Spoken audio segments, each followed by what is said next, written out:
The exile began at dawn, when both clans gathered at the border stones to cast her out with a single voice. Kara had known this moment was coming for 3 months, ever since the human traders found her tending to the wounded boy she had pulled from the river. The Ironjaw clan called her a traitor. The Bloodstone clan called her weak. When the elders of both clans met under the truce banner, they agreed on only one thing in their long history of warfare: she could not remain among them. The orc woman stood between the assembled warriors of her people, her small tusks clenched tight as the pronouncement echoed across the rocky valley. Her father would not meet her eyes. Her mother had wept the night before, but now stood stone-faced among the Ironjaw matrons. Kara's few possessions were thrown at her feet: a bedroll, a waterskin, a hunting knife that had been her grandmother's, and she was told to walk south until she crossed into human lands where she clearly preferred to be. She did not argue. She had saved that boy because he was drowning, because his small hands had clawed at the current, and his terrified eyes had found hers from the water. The fact that he was human had not mattered in that moment. It should not have mattered after, but the traders had seen her carrying him to shore, had seen her press the water from his lungs, and the story had spread like wildfire through both clans. Orcs did not help humans. Humans were the enemy, the thieves of land, the killers of orc children in the border raids that had raged for generations. By saving one human child, Kara had betrayed every orc who had ever fallen to a human blade.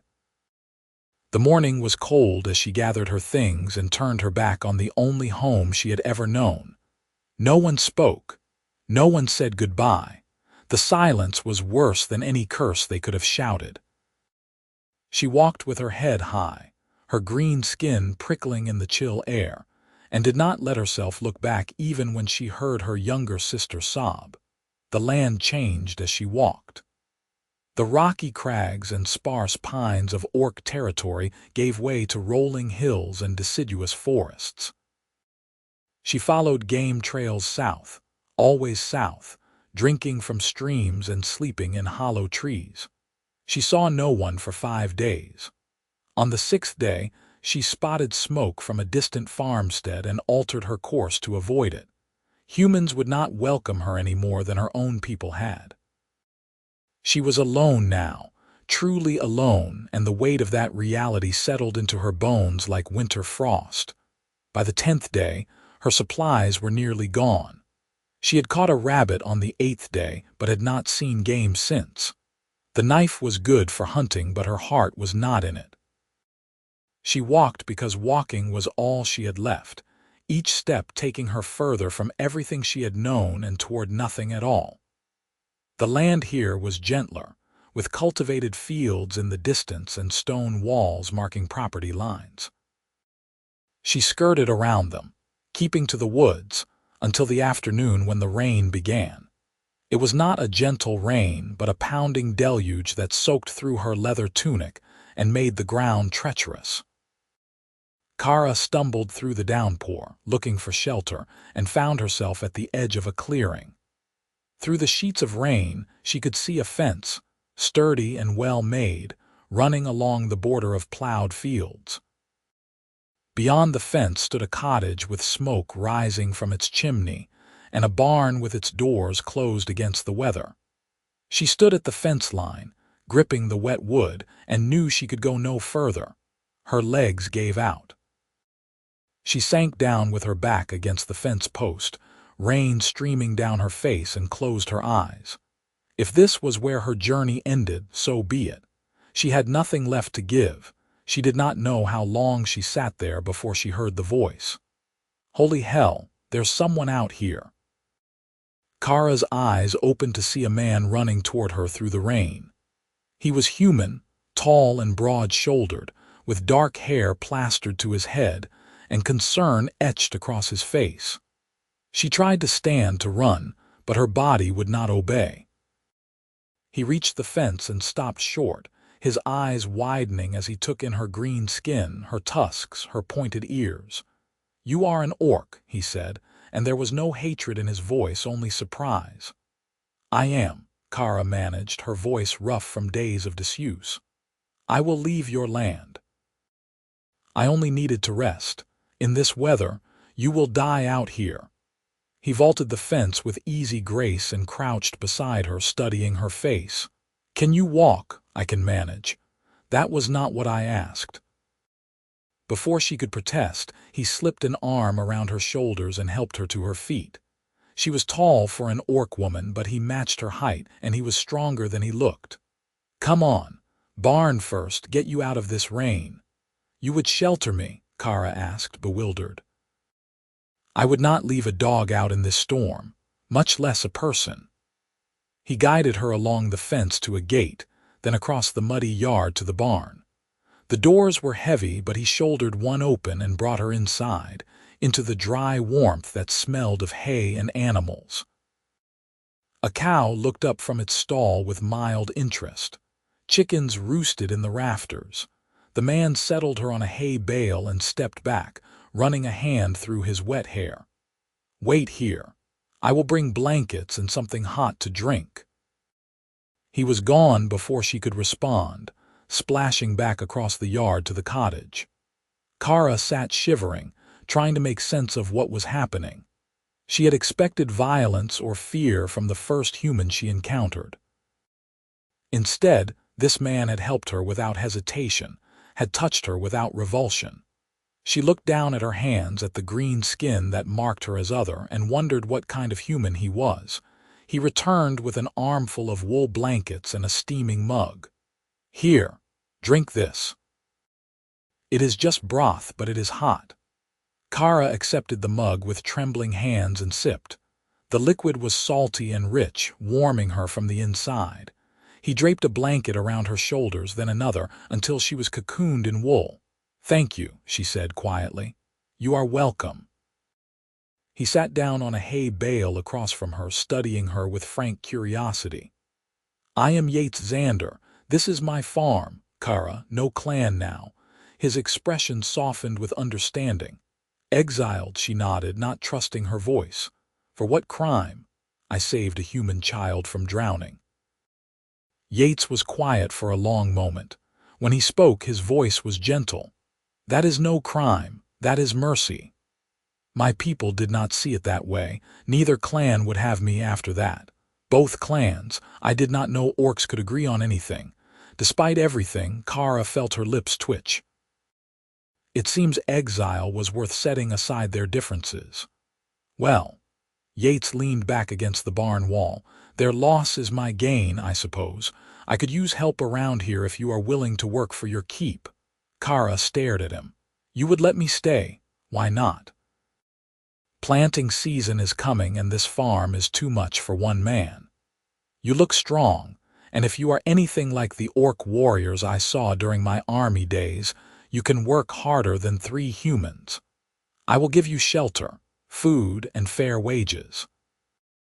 In return, you help me get the crops in and keep this place running." He met her eyes steadily. "Unless you have somewhere else to be." "I have nowhere," Kara admitted. "Nothing. Then you have a place here if you want it." She wanted to ask why he would take such a risk. Orcs and humans did not live together, did not work side by side. If his neighbors learned he was sheltering an orc, there would be consequences. But the alternative was walking back into the rain, into the wilderness, into slow starvation or worse. And something in his eyes told her the offer was genuine. "I will stay," she said. "For now, good." Yates stood and gestured to a corner of the barn where a cot was set up. "That was my bed when I first bought this place, and the cottage roof was still full of holes. It is yours now. Get some rest. We can talk more when you are dry and fed." He left her then, returning to the cottage, and Kara sat wrapped in blankets, trying to process the strange turn her life had taken. She had expected to die by that fence. Instead, she had found something she had never anticipated: kindness. The rain continued through the night. Kara slept fitfully on the cot, waking to every creak and rustle, half expecting Yates to return with weapons and soldiers. But he did not come, and eventually exhaustion pulled her under into dreamless sleep. She woke to pale sunlight streaming through the barn's high windows. The storm had passed, leaving the world washed clean and bright. Kara sat up, muscles aching from days of walking, and tried to orient herself. This was real. She was on a human's farm, sheltered in his barn, and he had promised her work. The barn door opened and Yates entered carrying a tray. "Good, you are awake. I brought breakfast." The tray held fresh bread, cheese, eggs fried in butter, and a cup of what smelled like mint tea. Kara's stomach clenched with hunger at the sight. "Eat," Yates said, setting the tray on a barrel beside the cot. "Then I will show you around and we can discuss what needs doing." Kara ate slowly, savoring each bite. The food was simple but well prepared, and it was more than she had eaten in days.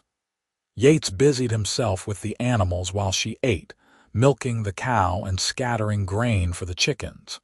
He moved with the easy efficiency of someone who had done these tasks 1,000 times. When she finished, she stood and folded the blankets neatly. "I am ready." Yates smiled. "Good, come on." He led her out of the barn into the clear morning. The farm was larger than she had realized, with fields stretching in 3 directions and a vegetable garden beside the cottage. A small orchard stood on a slope to the east, apple trees just beginning to bud. The fence she had collapsed against ran along the northern border, separating cultivated land from the forest beyond. 40 acres, Yates explained as they walked. "I have been here 3 years since I left the army. Bought the land cheap because it had been abandoned during the border wars. Most of it was overgrown, but I have been clearing and plowing bit by bit. This year I am hoping to get another 10 acres planted in wheat and barley."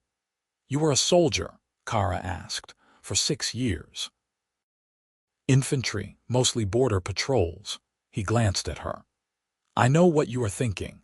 Yes, I fought orcs, lost friends to orc blades, but I also saw humans do terrible things, and I learned that the enemy is not always who your commanders tell you it is. When my term ended, I took my pay and came here. I wanted to build something instead of destroying things. That is why you helped me, partly. Mostly I helped you because you needed help, and I am not the kind of man who can walk past someone in need." He stopped at the edge of a freshly plowed field. "This needs to be harrowed and planted. The garden needs weeding and the seedlings need transplanting. The orchard needs pruning. The cottage roof has a leak I have been meaning to fix for a month. There is always more work than hours in the day." "I can do all of that," Kara said. "I grew up working the clan's communal fields. I know planting and harvest." "Good." Yates's expression was approving. "We will start with the harrowing. It is hard work but satisfying." They worked through the morning, Yates hitching his old plow horse to the harrow while Kara walked the rows, breaking up clods of earth and clearing stones. The work was back-breaking, but it felt good to use her body for something productive, to focus on a task instead of the swirling thoughts of exile and loss. Yates worked alongside her, and she noticed he never asked her to do anything he would not do himself. By midday, they had finished the first field. Yates called a break and they sat in the shade of the barn, sharing bread and cold chicken from the cottage. Kara's hands were blistered despite their calluses, but she felt more alive than she had in weeks. "You work hard," Yates observed. "Harder than most farmhands I have hired. I told you I could. You did. I am learning to take you at your word." He hesitated, then asked, "What was it like growing up in the clans?" Kara considered the question. No human had ever asked her that before. "Difficult, beautiful, harsh. We lived in the mountains where the land is rocky and the winters are brutal. Everything was about survival and strength. The clans raided each other for resources, for pride, for old grudges no one could remember the start of. I learned to fight before I learned to read. Can you raid? Some. My grandmother taught me the old symbols. She said knowledge was a weapon that never dulled. She sounds wise. She was. She died defending the clan from a human raid when I was 12. Yates was quiet. I am sorry. It was war. People die in war. Kara looked out across the fields. That is why I could not leave that boy in the river. I kept seeing him struggling, kept thinking of all the children who had died because no one helped. I thought I could be different. I thought one small mercy would not matter so much. It mattered to him. And it matters to me for what that is worth. Kara met his eyes and saw sincerity there. Why are you not afraid of me? Should I be? Most humans would be. They see tusks and green skin and think monster. I see a woman who saved a child and lost everything for it. That is not a monster. That is a hero. Yates stood and brushed dirt from his trousers. Come on, let us get that orchard pruned before the day gets too hot. They worked through the afternoon, Yates showing Kara how to trim the apple trees to encourage growth. She was a quick learner, and soon they fell into a rhythm, moving from tree to tree in comfortable silence. The sun was warm on her shoulders, and for the first time since her exile, Kara felt something like peace. As the sun began to set, Yates declared the work done for the day. You have earned a proper meal. Come to the cottage, I will cook. Kara hesitated. The barn felt safe, neutral. The cottage was his home, his private space. Entering it felt like crossing a line. Unless you would rather eat out here, Yates asked, reading her uncertainty. No, I will come. The cottage was small but well kept, with a main room that served as kitchen and living space, and a single bedroom visible through an open door. A fire crackled in the hearth, and the walls were lined with shelves holding books, tools, and simple pottery. It was a soldier's home, practical and spare, but there were touches of beauty too. A carved wooden box on the mantel, wildflowers in a jar on the table.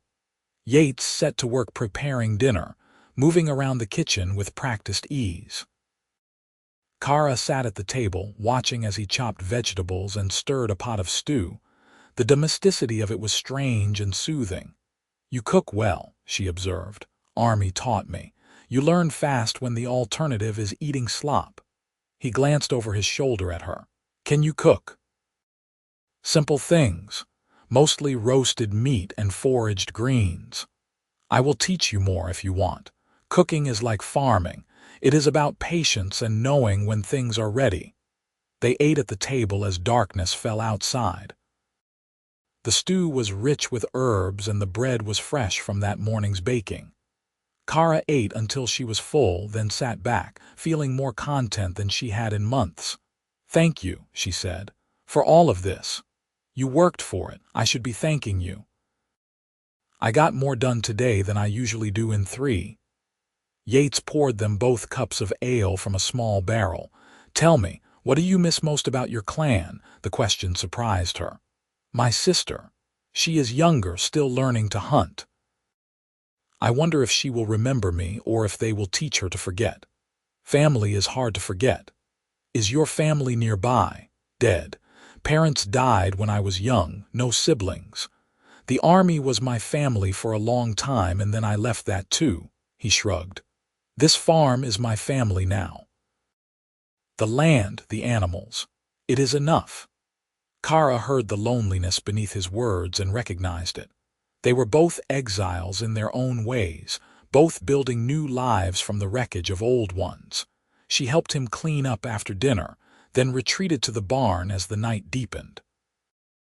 The cot was more comfortable than she remembered, or perhaps she was simply too tired to care. She fell asleep listening to the distant call of an owl and the soft sounds of the animals settling for the night. The days that followed fell into a pattern. Kara woke with the sun and worked alongside Yates, learning the rhythms of the farm. They plowed and planted, mended fences, and tended the garden. He taught her about crop rotation and soil health, about reading weather signs and timing the harvest. She taught him tracking skills and how to move quietly through the forest. They worked hard and spoke little during the day, but in the evenings, they would sit by the cottage fire and talk. Yates told her about his time in the army, about the battles he had fought and the friends he had lost. He spoke without glory or pride, just stating facts, and Kara appreciated his honesty. She told him about the clan traditions, about the songs and stories that had been passed down through generations. He listened with genuine interest, asking questions that showed he saw her people as more than just enemies. 3 weeks into her stay, a neighbor came calling. Kara was in the garden when she heard the horse approaching and immediately ducked behind the cottage. She watched from hiding as a middle-aged man dismounted and called out for Yates. "Yates, Xander, you home?" Yates emerged from the barn, wiping his hands on his trousers. "Marcus, what brings you out here?" "Just checking in. Wanted to see how you were getting on." The man, Marcus, looked around the farm with an appraising eye. "You have been making good progress. Fields look better than I have seen them. I hired help." "Did you now? Who was fool enough to take work out here in the middle of nowhere?" "Someone who needed a place and did not ask too many questions. Works hard, that is all that matters," Marcus grunted. "Fair enough. You coming to the village meeting next week? We are discussing the irrigation system." "I will try. Depends on how the planting goes." They talked for a few more minutes about crops and weather and local gossip, and then Marcus mounted his horse and rode off. Kara waited until he was out of sight before emerging from her hiding spot. Yates was standing in the yard watching the road. "You can come out," he called. "He is gone." Kara approached slowly. "You did not tell him about me." "I told him I hired help. That is true enough. He would not have approved if he knew I was an orc." "Probably not. Marcus is a good man, but he lost a son to an orc raid 10 years back. He has his reasons for his prejudices." Yates turned to face her. "I will tell people eventually. I will not hide you like some shameful secret. But I want to wait until they can see the good work you do, until they know you as I have come to know you. It will be easier to defend you then. You should not have to defend me at all." "Maybe not, but I will when the time comes." His voice was firm. "You belong here now, Kara. I will make sure people understand that." The conviction in his words made her chest tighten. She had not expected to find an ally in this human, had not expected to find anything but hostility in human lands. Yet here was Yates, ready to stand for her against his own people. "Why?" she asked. "Why do you care what happens to me?" Yates was quiet for a moment, his dark eyes searching hers. "Because you matter. Because everyone deserves a place to belong, and you lost yours for doing the right thing. Because in the time you have been here, you have become my friend, and I protect my friends." Friend. The word settled into Kara's heart like a seed taking root. She had not had a friend since her exile, had not realized how much she needed one until this moment. "You are my friend too," she said quietly. Yates smiled, a real smile that reached his eyes. "Good. Now come on, those seedlings need transplanting before the heat of the day sets in." The work continued. The fields were planted, the garden flourished, and the days grew longer and warmer. Kara grew stronger on regular meals and hard work, her body remembering the power and endurance that had once made her one of the clan's best hunters. She could work from sunrise to sunset without flagging, could carry loads that would stagger a human man, and Yates learned to rely on her strength and stamina. But it was not just physical labor that filled her days. Yates taught her to cook more complex meals, to preserve food for the winter, to repair tools and thatch roofs. She taught him orc fighting techniques, showing him how to use his strength more efficiently. They sparred in the evenings sometimes, careful not to hurt each other, and Kara discovered that Yates was a skilled fighter, quick and clever despite his size. One evening, after a particularly intense sparring session, they sat on the cottage steps drinking cool water and catching their breath. The sun was setting, painting the sky in shades of orange and pink. "You are good," Kara said, rubbing a bruise on her shoulder where his practiced sword had landed. "Better than many orc warriors I have trained with." "You are holding back," Yates countered. "I can tell. You could flatten me if you wanted to. I do not want to hurt you. I know, I appreciate that." He was quiet for a moment, then asked, "Do you miss it? The fighting, the warrior life?" "Sometimes. It was what I was raised for, but I do not miss the reasons we fought. The endless cycle of revenge and pride." She looked out across the peaceful fields. "This is better, building instead of destroying." "I think so too." They sat in comfortable silence as the stars began to emerge. Kara had grown to treasure these quiet moments when the work was done and they could simply exist side by side. She found herself watching Yates more often lately, noticing the way he moved, the sound of his laugh, the kindness in his eyes. It was dangerous, this growing attachment, but she could not seem to stop it. Summer arrived in full, bringing long days of heat and hard work. The crops grew tall and green, and Kara felt a fierce pride in what they had accomplished together.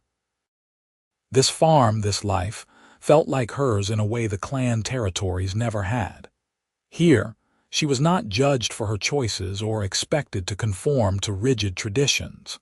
Here, she could simply be herself. One hot afternoon, Yates suggested they take a break and go swimming in the creek that bordered the eastern edge of his property. Kara hesitated, uncertain, but the heat was oppressive, and the thought of cool water was too tempting to resist. The creek was beautiful, shaded by willows and deep enough to swim in. Yates stripped to his underclothes and dove in without hesitation, surfacing with a whoop of joy. Kara removed her outer tunic and boots and waded in more cautiously. The water was shockingly cold and utterly wonderful. They swam and floated, washing away the sweat and dirt of the fields. Yates showed her how to float on her back, staring up at the sky through the canopy of leaves, and Kara felt a profound sense of freedom. For these moments, she was not an exile or an orc or anything but a person enjoying simple pleasure. "This was a good idea," she said, treading water near him. "I have them occasionally." He grinned at her, water dripping from his hair. "You look happy." "I am. I did not think I would ever feel this way again." "I am glad you do." His expression grew serious. "You know you can stay as long as you want, right? This is not just temporary. If you want to make this your home, it is yours." Kara's heart hammered in her chest. "You mean that?" "I do. I cannot imagine running this place without you now. You are not just help, Kara. You are a partner in every sense that matters." The word partner hung between them, weighted with meanings neither of them spoke aloud. Kara wanted to say so many things, wanted to tell him how much his kindness had meant, how he had saved her as surely as she had saved that drowning child. But the words stuck in her throat, too big and too frightening to release. "Thank you," she said instead. "For everything." They swam a while longer, then dried off on the grassy bank and walked back to the farm in the golden afternoon light. Kara felt something shifting between them, a deepening of what they already had, and it both thrilled and terrified her. The next morning, trouble came in the form of 3 riders approaching the farm. Kara saw them from the orchard and ran to find Yates, who was working in the barn. "Riders coming, 3 of them." Yates's expression hardened. "Stay in the barn, do not come out unless I call for you." "Yates, please, Kara. Let me handle this." Reluctantly, she retreated into the barn's shadows and watched through a gap in the boards as Yates went to meet the riders. They were armed, she noted, and they wore the insignia of the local militia. Her stomach knotted with dread. The lead rider was a stern-faced woman with iron-gray hair. She dismounted and faced Yates with her arms crossed. "Yates Xander, Captain Dane. What brings the militia to my farm? We had reports of an orc in the area. Tracks leading to your property." Her voice was cold. "You know anything about that, I might?" "That is not an answer. You are right. Here is an answer.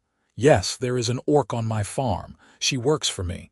She has been here for 2 months and she has not caused any trouble." The other militiamen tensed, hands moving to their weapons.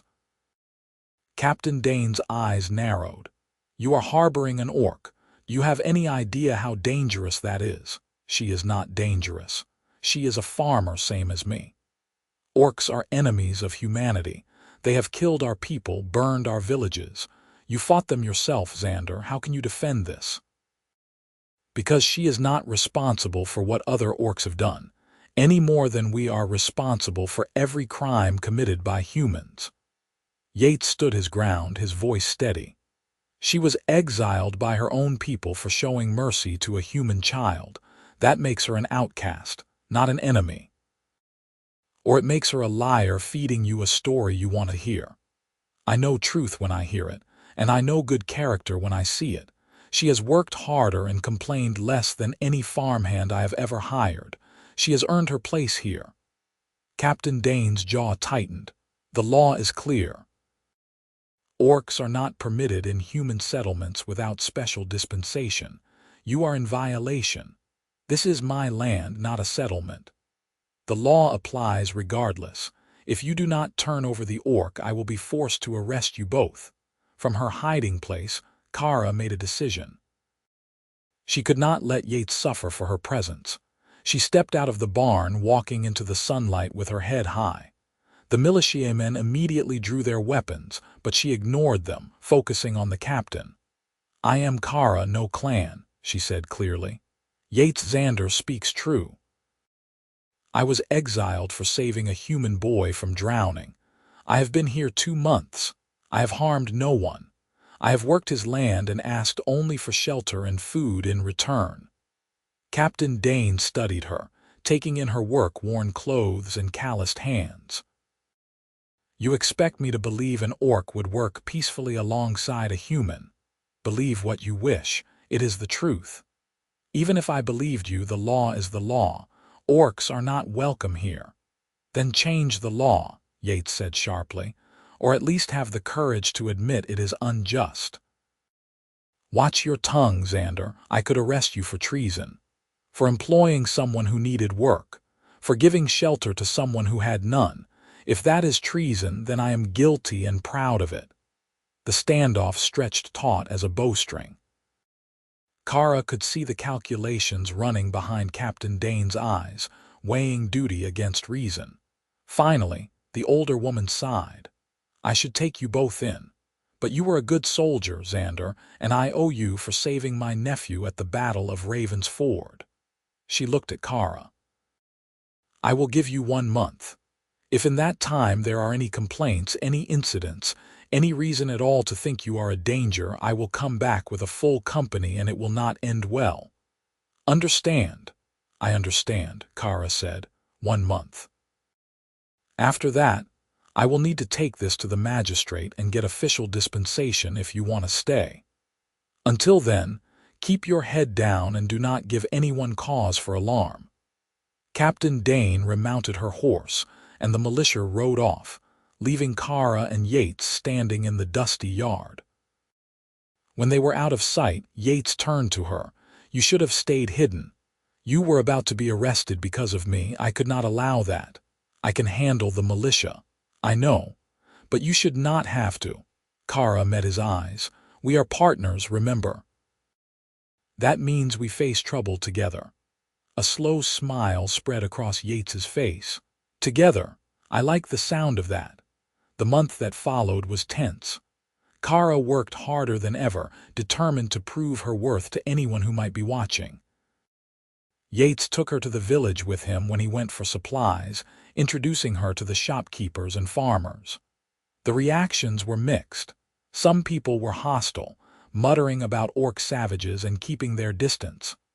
Others were curious, cautiously polite, willing to reserve judgment.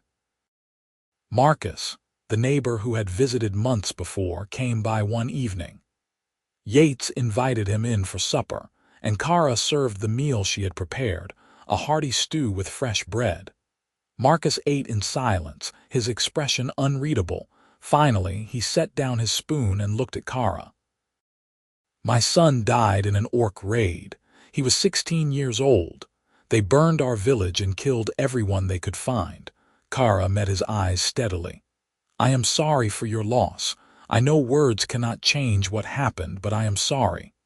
"Why should I believe you mean that?" "Because I have lost people too. My grandmother died in a human raid. I know what that pain feels like." She paused.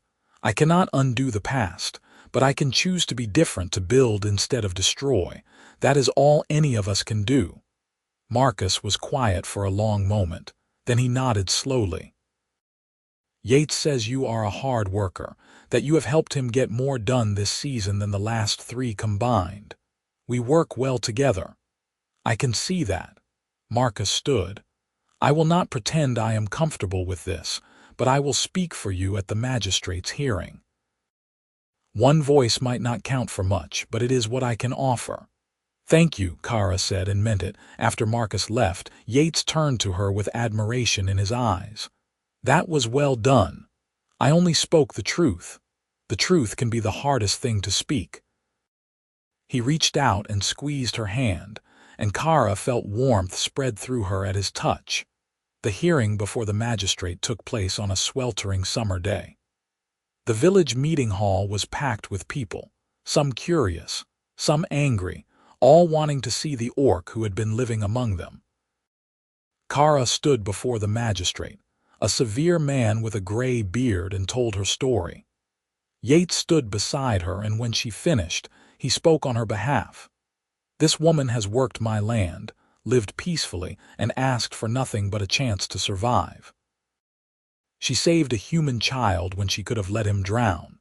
She lost her home and her family for that act of mercy. If we cannot find it in ourselves to offer her sanctuary, then we are no better than the prejudices we claim to oppose." Marcus spoke next, his words careful but sincere. "I have no love for orcs, but I have known Yates Xander for 3 years, and he is a man of honor. If he vouches for this woman, that means something. I ask that we judge her by her actions, not her blood." Other voices rose, some in support, some in opposition. The argument raged for over an hour. Finally, the magistrate called for silence. "The law regarding orcs in human lands was written during a time of war," he said slowly. "But times change, and laws must change with them. I see no evidence that Kara, no clan, poses a threat. I see a woman trying to make an honest living. Therefore, I grant her a provisional permit to remain on the Xander farm for a period of 1 year. At the end of that year, we will review her status. Until then, she is to obey all laws and cause no trouble. Is that acceptable?" "Yes, sir," Kara said, her voice steady despite the relief flooding through her. "Then it is settled. Court dismissed." The crowd dispersed, some people grumbling, others nodding in approval. Yates took Kara's arm and guided her out of the hall, away from the stares and whispers. "You did it," he said, grinning. "You have a year. That is enough time to prove yourself beyond any doubt." "We did it," Kara corrected. "I could not have done this without you." They walked back to the farm in the fading light, and for the first time since her exile, Kara felt a sense of belonging. This place, this life, was hers. She had fought for it and won. As summer gave way to autumn, the work on the farm intensified. The harvest was bountiful, more than Yates had reaped in any previous year, and he credited Kara's help for the success. They worked side by side, cutting wheat and barley, gathering apples from the orchard, preserving vegetables for the winter. The work was exhausting but satisfying, and Kara found herself humming old orc songs as she worked, songs her grandmother had taught her. One evening, Yates asked her to teach him one of the songs. They sat by the fire, and Kara sang in the orc tongue, her voice low and melodic. The song was about mountains and home, about finding strength in hardship. When she finished, Yates was quiet. "That was beautiful," he said softly. "What does it mean?" she translated, stumbling over the words in the human language. "It is about exile, actually. About finding home in unexpected places. Fitting." "Yes." She looked at him across the fire. "Yates, can I ask you something? Anything? Why have you never married? You are a good man, a hard worker. Surely there were women who would have had you." He smiled ruefully. "There were offers. But I never felt the connection I was looking for. I did not want to marry just for convenience or because it was expected. I wanted something real. What does real feel like? I am starting to understand that myself." His eyes met hers, and the air between them seemed to thicken. "It feels like coming home. Like finding someone who sees you, truly sees you, and chooses to stay anyway." Kara's breath caught. She knew he was talking about more than marriage in the abstract. He was talking about them, about what was growing between them with every shared meal and evening conversation. "Yates," she said, her voice barely above a whisper. He stood and crossed to where she sat, kneeling so they were eye to eye. "I know this is complicated. I know there are 100 reasons why we should not feel what we feel. But I cannot keep pretending I do not care for you, Kara. You have become the most important person in my life. You matter to me too, more than I thought possible. Then why do we keep dancing around it?" "Because I am afraid," she admitted. "Afraid that if we take this step, it will end badly. That your people will turn on you, that my people will never forgive me, that we will lose everything we have built." "We might," Yates said honestly. "But we might also find something worth the risk." He reached out and took her hand, his skin warm against hers. "I am not asking you to decide right now. I am just asking you to consider that this us could be real, could be the home we have both been searching for." Kara looked down at their joined hands, at the contrast of his human skin against her green fingers. It should have seemed wrong, impossible. Instead, it felt right. "I will consider it," she said. He smiled and stood, pressing a gentle kiss to her forehead before retreating to his bedroom. Kara sat by the fire long after he left, turning his words over in her mind. She had never imagined herself with a human, had never thought cross-species love was even possible. But Yates had shown her a different way, had proven that connection could transcend blood and history. The question was whether she was brave enough to reach for it. Autumn deepened, bringing cooler nights and shorter days. Kara and Yates worked together to prepare the farm for winter, repairing the barn roof and stocking the cellar with preserved food. The work kept them busy, but the tension between them remained, unspoken but palpable. One crisp morning, a messenger arrived from the orc territories. Kara nearly dropped the bucket she was carrying when she saw him, a young iron-jaw warrior she had known in her youth. He dismounted and approached cautiously, his hand on his weapon.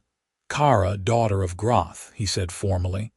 "I bring word from your father." "Speak," she managed, her heart pounding. "Your mother is dying. She has asked to see you before the end." The world tilted. Kara gripped the fence post for support. "How long does she have?" "Days, perhaps a week. The healers have done all they can." "I will come." The words were out before she could think them through. "The exile stands. You will not be welcomed. But your father says he will grant you safe passage to see her, and then you must leave again." "I understand." The messenger nodded and rode off. Kara stood frozen, trying to process the news. She had not spoken to her mother since her exile, had not known if she would ever see her again. Now she had a chance, but it meant leaving the farm, leaving Yates, and walking back into the world that had cast her out. Yates emerged from the barn, having heard the exchange. "You have to go." "Yes." "I will come with you." "No, it is too dangerous. If the clans see you, I am not letting you face this alone." His voice was firm. "You stood by me when the militia came. I stand by you now." Kara wanted to argue, but the relief she felt at his words was overwhelming. "It could be dangerous. I have faced danger before. We leave today." They packed quickly, taking supplies for the journey and weapons for protection. Yates left a note for Marcus, asking him to check on the animals, and then they set out, heading north toward the mountains. The journey took 4 days. They traveled in silence for the most part, each lost in their own thoughts. Kara felt the landscape changing, becoming more familiar, and with each step, old memories surfaced. She showed Yates the landmarks of her childhood, the stream where she had learned to fish, the rocky outcrop where her clan had celebrated victories. On the evening of the 4th day, they reached the border stones. An escort of Ironjaw warriors was waiting, grim-faced and armed. Their leader was Kara's cousin, a massive orc named Throck. "Kara," he said, his voice neutral, "you came. How is she?" "Weak, but she has held on to see you." His eyes shifted to Yates. "Who is this human?" "Yates Xander. He is my friend and my employer. He insisted on accompanying me." Throck's expression was skeptical, but he nodded. "He may come as far as the camp, but he stays in a guarded tent. We will not have a human wandering freely among our people." "Understood," Yates said. They were led into orc territory, through the familiar rocky paths to the Ironjaw camp. The other orcs watched them pass with suspicion and hostility, muttering among themselves. Kara ignored them, focusing on the large tent at the center of the camp where her family lived. Her father met her at the entrance. He looked older, his shoulders stooped, his tusks yellowed with age. For a moment they simply stared at each other. Then he stepped aside. "She is inside. Do not stay long, it tires her." Kara entered the tent, her eyes adjusting to the dim light. Her mother lay on a bed of furs, her green skin ashen, her breathing labored. But her eyes were clear, and they brightened when she saw Kara. "My daughter," she whispered. "Mother." Kara knelt beside the bed and took her mother's hand. "I am here. I knew you would come. You always had a good heart." Her mother coughed, a rattling sound. "Too good for the clans." "Do not say that. It is true. You were meant for more than endless war and grudges. I see that now." She squeezed Kara's hand weakly. "Tell me about your new life." So Kara told her. She spoke of the farm, of the work she did, of the acceptance she had found in the human village. She spoke of Yates, of his kindness and his strength, and as she spoke, her mother smiled. "You love him," she said simply. Kara's breath caught. "I do." "Good. Love is rare and precious. Do not let fear keep you from it." Her mother's eyes drifted closed. "I am glad you found a place to belong. I am sorry we could not give you that here. You gave me everything you could. You taught me to be strong. And your grandmother taught you to be kind. You are the best of both of us." Her breathing grew shallower. "Live well, my daughter. Be happy." "I will try." Her mother's hand went slack. Kara sat with her as her breathing slowed, stopped, and then she was gone. Kara bowed her head, grief washing over her in waves, and let herself cry for the loss and the love and the complicated tangle of emotions that came with family. Her father entered after a time and placed a hand on her shoulder. "She was proud of you, even when she could not say it. I know. You should go. The other clans will hear of your presence, and I cannot guarantee your safety if they come." Kara stood and faced her father. "Thank you for allowing me to see her. She was my wife. I could not deny her final wish." He hesitated, then said gruffly, "You were always my favorite, you know. Too stubborn for your own good, but brave. I hope you find the peace you deserve." It was as close to a blessing as she would get. Kara embraced him briefly, then left the tent. Yates was waiting in the guarded tent Throck had mentioned, and when he saw her face, he immediately opened his arms. She went to him, burying her face in his shoulder, and let him hold her as she wept. They left the orc camp at dawn, escorted back to the border stones by Throck and his warriors. As they crossed into neutral territory, Kara looked back one last time at the mountains that had been her home. She felt the weight of her mother's death, but also a strange sense of closure. She had said goodbye. She had been forgiven in a way. Now she could truly move forward. "Are you all right?" Yates asked as they walked. "I will be. It hurts, but it is a clean hurt. Does that make sense?" "It does." They traveled back to the farm in companionable silence, and when they finally arrived, Kara felt a surge of relief. This was home now. This place, this man. She had lost her mother, but she had found something else, something equally precious. That night, as they sat by the fire after a simple meal, Kara made her decision. "Yates? Yes, I have been thinking about what you said, about us being real." He set down his cup, his full attention on her. And I want that, I want us. I know it is complicated, I know there will be challenges, but I do not care. You are my home, you are where I belong. Yates crossed to her and took her hands, pulling her to her feet. "You are sure?" "I have never been more sure of anything." He kissed her then, gently at first, then deeper, and Kara felt the last of her walls crumble.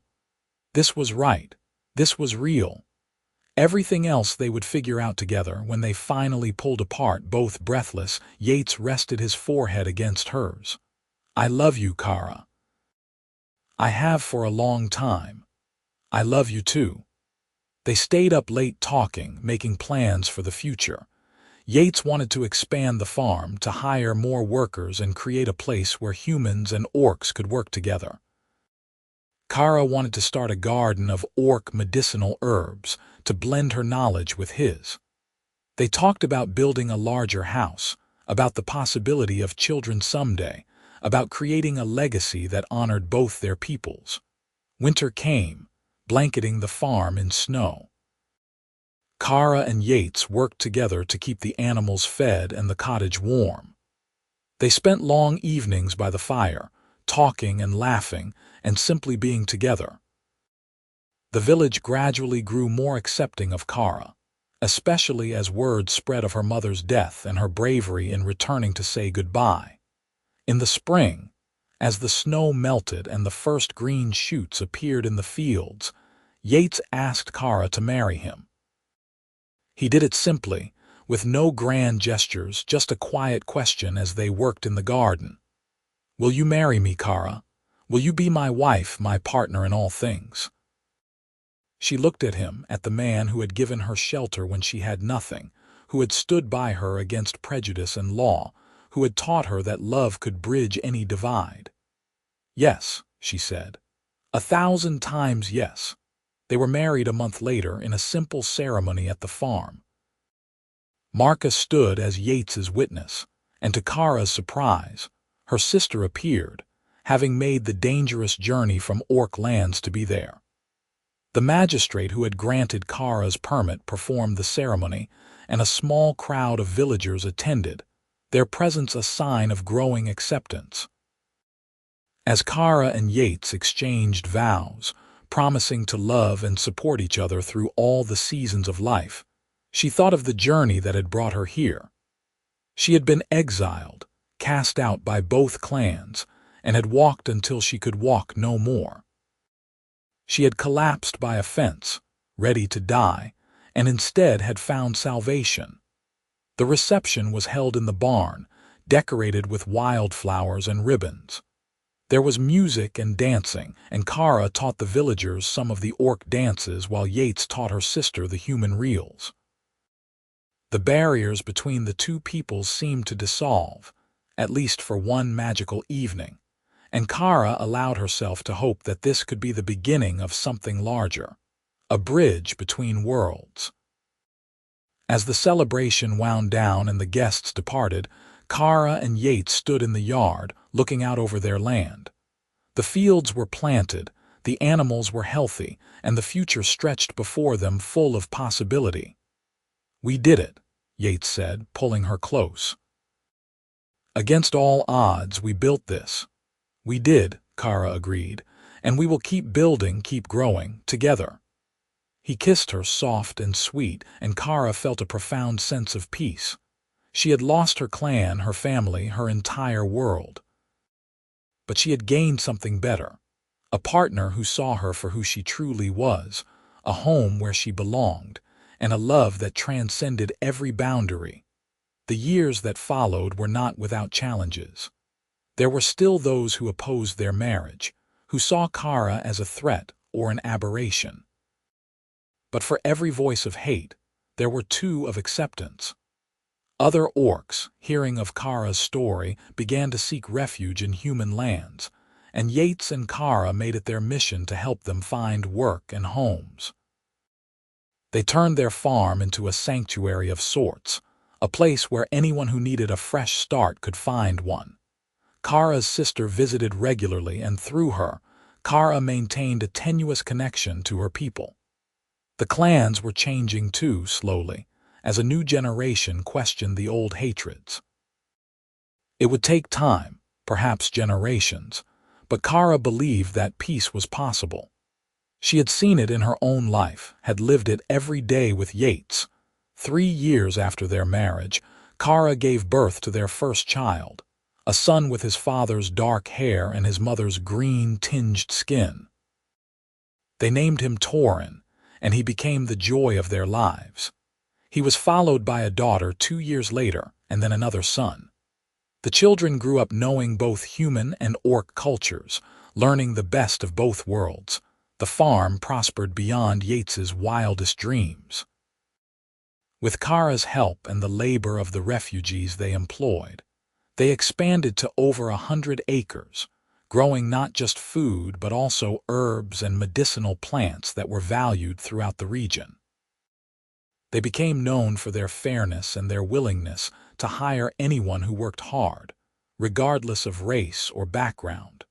Marcus became a close friend, his initial prejudices long forgotten. He often joked that he had never seen two people work harder or love more fiercely than Kara and Yates. Other neighbors followed his example, and slowly, the community around them transformed into one that valued deeds over blood. On quiet evenings, when the work was done and the children were asleep, Kara and Yates would sit on their porch and watch the sun set over the fields they had built together. Kara would think back to that day when she had collapsed by his fence, broken and alone, and marvel at how far she had come. "Do you ever regret it?" Yates asked her one such evening. "Leaving your people, choosing this life?" "Never," Kara said without hesitation. "I lost my clan, but I gained a family. I lost my home, but I found a better one. And I found you. That is worth everything." "I feel the same. You saved me as much as I saved you, you know. This farm, this life, it all feels empty when I think of what it was before you came." She leaned against him, feeling the solid strength of his body, the steady beat of his heart. "We saved each other. We did." He wrapped an arm around her. "And we will keep saving each other every day for the rest of our lives." Kara smiled, content in a way she had never thought possible. She had been exiled for showing mercy, had walked until she found a fence that marked the edge of her old life and the beginning of her new one. Behind that fence had been a man who saw past her green skin and tusks to the person beneath, who had given her not just shelter but love, not just work but purpose. Their children grew strong and proud, bridging two worlds with their very existence. The farm became a symbol of what was possible when prejudice gave way to understanding, when fear gave way to love. And though there were still those who opposed them, who clung to old hatreds, Kara and Yates had created something that could not be destroyed. A family, a home, and a love that would endure. Years turned into decades, and Kara and Yates grew old together, their bodies weathered by hard work but their spirits undimmed. They watched their children grow, marry, and have children of their own. The farm was passed down to Torin, who ran it with the same dedication and fairness his parents had shown. On Kara's deathbed, surrounded by her children and grandchildren, both orc and human and everything in between, she took Yates's hand one last time. "Thank you," she whispered, "for seeing me when no one else would." "Thank you for walking until you found my fence," he replied, his voice thick with emotion. "You made my life complete." She smiled and closed her eyes and slipped peacefully away. Yates followed her a year later, unable to bear the world without her, and they were buried together on the hill overlooking the farm, under a single stone that read, "Yates and Kara Xander. They built a bridge where once there was only a fence." Their legacy lived on in their children, in the farm that had become a haven for the lost and the exiled, and in the slowly changing attitudes of the people around them. What had begun with two rival clans exiling one woman had ended with the creation of a new family, a new community, and a new hope for peace between two peoples who had been at war for generations. The story of the orc woman who walked until she found his fence became legend, told around fires in orc camps and human villages alike. It was a story of exile and redemption, of prejudice overcome by love, of two broken people who found each other and built something beautiful from the ruins of their old lives. And in the end, it was proof that sometimes the greatest journeys begin with a single desperate step, and that home is not where you come from, but who you choose to stand beside.